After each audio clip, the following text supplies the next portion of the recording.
Assalamualaikum warahmatullahi wabarakatuh. Alhamdulillahirabbil alamin wassalatu wassalamu ala asrafil anbiya'i wal mursalin wa ala alihi wa ashabihi ajmain. Asyhadu an la ilaha illallah wa asyhadu anna Muhammadar Rasulullah. Allahumma shalli ala sayyidina Muhammadin wa ala alihi wa ashabihi ajmain. Hadirin dan pendengar sekalian yang dimuliakan oleh Allah Subhanahu wa taala. Agar supaya semua amal kita ini baik, perbuatan kita itu baik, maka hati atau kolbu harus diatur. Yang namanya atau istilahnya manajemen kolbu. Setiap perbuatan atau hal-hal yang perlu diperhatikan adalah bahwa semua perbuatan kita itu tergantung kepada niat kita, kepada keinginan kita. Sebagaimana apa yang disampaikan oleh Rasulullah SAW, innamal a'malu binniyat. Sesungguhnya setiap perbuatan itu tergantung kepada niatnya, tergantung kepada keinginannya. Setiap perbuatan manusia itu melalui 3 hal. Yang pertama adalah niat, yang kedua adalah kesempatan, yang ketiga adalah kemampuan. Kalau niatnya ada, kesempatannya ada, tetapi tidak mampu, maka tidak akan terjadi. Begitu juga niatnya tidak ada, kesempatan ada, kemampuan ada, itu pun tidak akan terjadi. Ada juga yang niatnya ada, kesempatan tidak ada, kemampuan ada, itu pun tidak akan terjadi.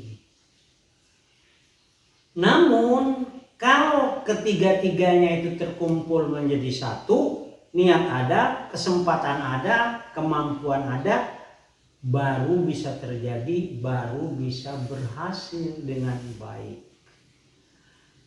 Kemudian perlu juga diketahui, karena kita ini membicarakan soal hati, maka hati itu akan bergerak sesuai dengan imannya, dengan ilmunya, dan dengan ihsannya.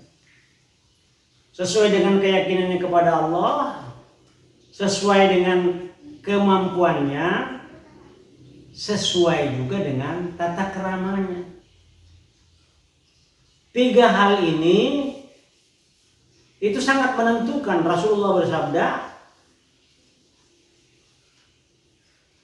bahkan Allah Subhanahu wa taala juga menyatakan bahwa di dalam hati ini ada segumpal daging. Jika dagingnya baik, baiklah seluruh tubuh. Tetapi jika daging itu rusak, jahat, maka akan rusak dan jahatlah seluruh perbuatannya. Daging itu adalah hati. Nah, hadirin yang dimuliakan oleh Allah SWT, sifat yang baik itu adalah banyak sebenarnya. Allah Subhanahu wa taala menetapkan, menentukan, membuat hal-hal yang baik. Misalnya antara lain sabar. Di dalam kesabaran itu akan ada unsur ramah, unsur sopan, unsur ikhlas. Kemudian tabah. Di dalam tabah itu maka akan kita temui ketegaran. Katakanlah misalnya di zaman Nabi Musa dengan Fir'aun. Bayangkan itu berapa banyak, berapa jauhnya tingkatan mereka. Kemudian Nabi Ibrahim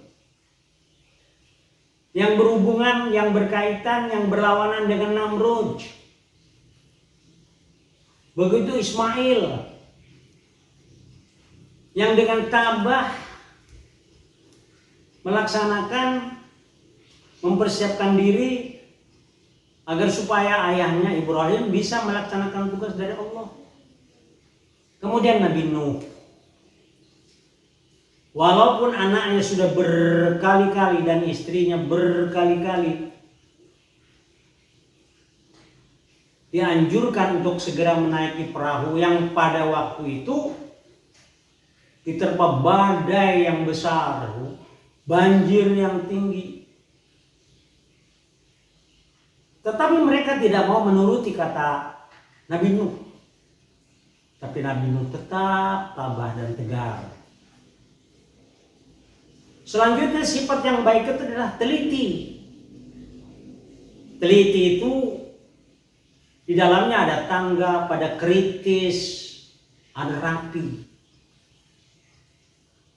Lalu berani. Berani itu di dalamnya ada kekuatan lahir dan batin.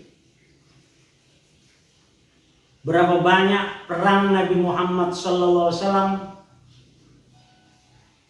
melawan musuh yang jumlahnya lebih besar, tetapi karena keberanian, kekuatan dan iman kepada Allah, Nabi menang. Selanjutnya jujur. Jujurnya adalah sifat yang baik. Siddiq. Rasulullah SAW sampai-sampai mendapat gelar Al-Amin, yang dipercaya itu oleh orang-orang yang bukan Islam. Bahkan orang-orang yang menyembah batu, yang menyembah berhala. Selanjutnya amanah. Dapat dipercaya. Tidak sedikit di antara kita ini banyak orang-orang yang pandai, tetapi tidak bisa dipercaya. Mengapa? Karena dia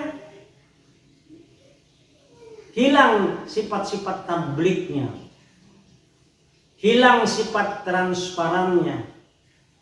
Tetapi yang sebagian besar adalah menyembunyikan apa yang seharusnya tidak boleh disembunyikan olehnya, terutama yang berkaitan dengan keadilan dan kesejahteraan bangsa dan negaranya. Kemudian fatona atau cerdik, pandai. Ada orang yang jujur, ada orang yang dipercaya, ada orang yang transparan, tetapi dia tidak pandai, tidak cerdik. Kemudian rajin. Rajin ini juga merupakan hal-hal yang perlu diperhatikan dalam manajemen kolbu. Misalnya ulet, tidak putus asa, sebagaimana Nabi Yusuf alaihissalam, sebagaimana juga Rasulullah SAW beserta sahabat tabi'in yang menyebarkan ajaran agamanya dengan tidak pernah putus asa. Bilal misalnya, Bilal bin Rabah, disiksa, dihina, dipukul, tetapi tetap dia itu berpegang kepada agamanya. Kemudian sifat-sifat yang lainnya untuk menjadikan agar kolbu ini menjadi baik adalah pemaaf, pemurah. Kalau kita perhatikan di dalam kehidupan kita, kadang-kadang orang yang kaya justru pelit. Tidak mau mengeluarkan sedikit saja dari jumlah hartanya. Katakanlah misalnya zakat hartanya yang wajib dikeluarkan karena semuanya itu dari Allah.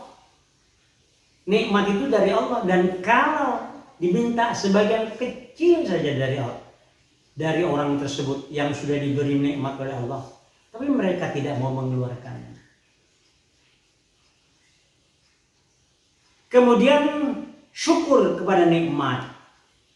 Kita diberi mata tidak bersyukur, diberi telinga tidak bersyukur, diberi penciuman tidak bersyukur, diberi akal tidak bersyukur, diberi tangan tidak bersyukur, diberi kaki tidak bersyukur.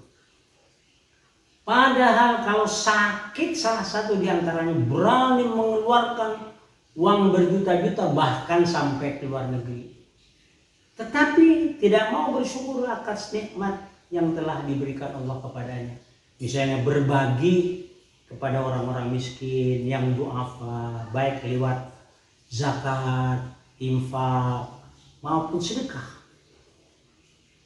Kemudian kita harus disiplin di dalam melaksanakan perintah Allah ini. Tidak boleh asal-asalan. Dan selalu mengingat Allah, karena semua yang ada pada kita itu merupakan rahmat dan barokah dari Allah.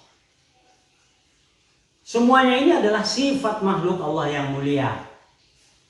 Sedangkan sifat manusia yang tercela itu adalah kebalikan dari sifat-sifat terdahulu yang telah saya sampaikan. Hadirin yang dimuliakan oleh Allah, demikianlah tausiah kita hari ini. Dan insya Allah kita akan bertemu lagi pada waktu dan kesempatan yang akan datang. Semoga bermanfaat, kurang lebihnya saya mohon dimaafkan. Hadanallahu wa iyyakum ajma'in. Assalamualaikum warahmatullahi wabarakatuh.